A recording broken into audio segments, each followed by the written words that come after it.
People are like your family. You can't just leave them. And what would the leader think? But you've given up all your money and your real family. You need to escape, but how? It won't be easy, but you can do it. You're not the first person to be lured into a cult, and you won't be the last. Here's how to survive a cult. Cults are groups of people gathered together by a common ideological system. They center on a charismatic leader who claims to be the only one who can help them transcend the imperfections of life. Many of the most infamous cults have involved terrible crimes like sex trafficking, fraud, murders, and even mass suicides. According to Nancy Ammerman, chair of Boston University's sociology department, people who join cults are often at a crossroads in their lives, and they're experiencing uncertainty and fear. Just like many of us have felt during the COVID-19 pandemic. Imagine that while you're isolated, feeling uncertain about your job and your future, you find an article about the first cloned human baby. Looks like the people behind it have also started their own happiness academy. Just what you need. So you decide to give it a try. Suddenly, you've fallen into realism, a cult founded in France in 1975 by Rael, a former sports journalist who assures his followers that extraterrestrials created all life on Earth and they sent him to build an embassy for when they return. But to do that, he needs a lot of money and servants. And now, my friend, you're one of them. But don't worry, you're not alone. How can you identify if you're in a cult? What can you do to escape one?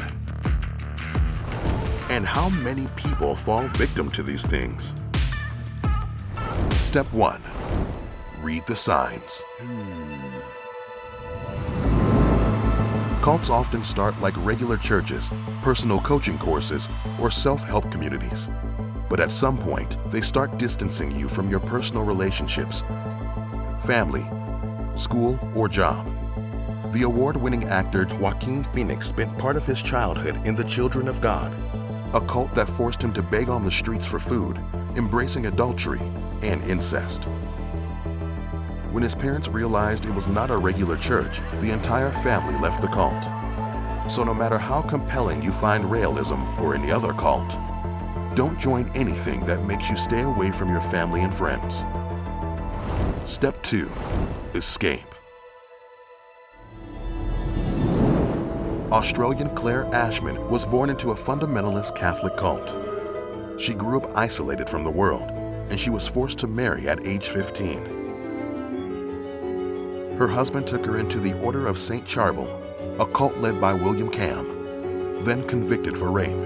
Eventually, she and her 8 children were held by the cult.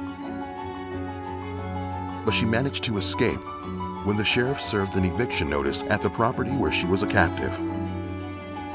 After that, she had to learn how to live a normal life as a free woman.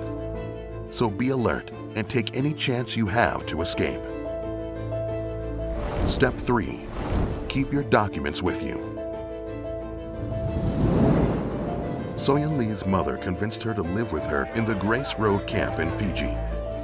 Soon, the South Korean woman realized it was a violent and abusive cult that had taken all of her mother's money.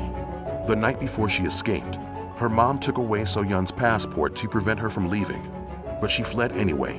Other cult members blocked her and tried to catch her, but fortunately, she found a police car that took her to the South Korea embassy, where she managed to get an emergency passport and go back home. She lost her entire family in the process, but now she lives free and happy in South Korea.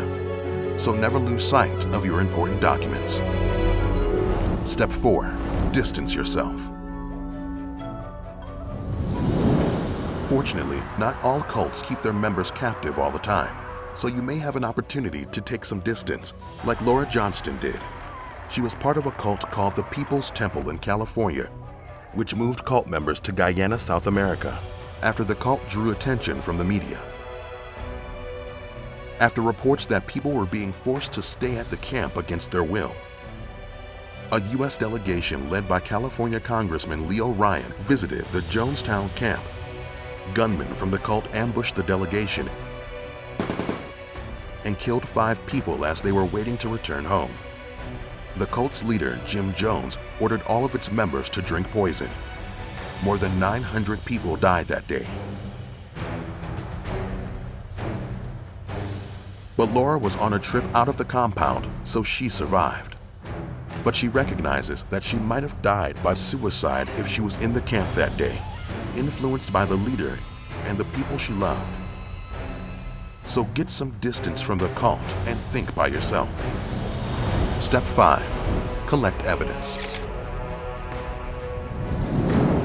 Jessica Jones was first hooked into the NXIVM cult as she thought it was a self-help group. But after she was required to give them compromising photographs and told to have an intimate encounter with the cult's leader, Keith Rainier, she started planning her escape. But in the meantime, she collected evidence that led to Rainier's arrest and conviction.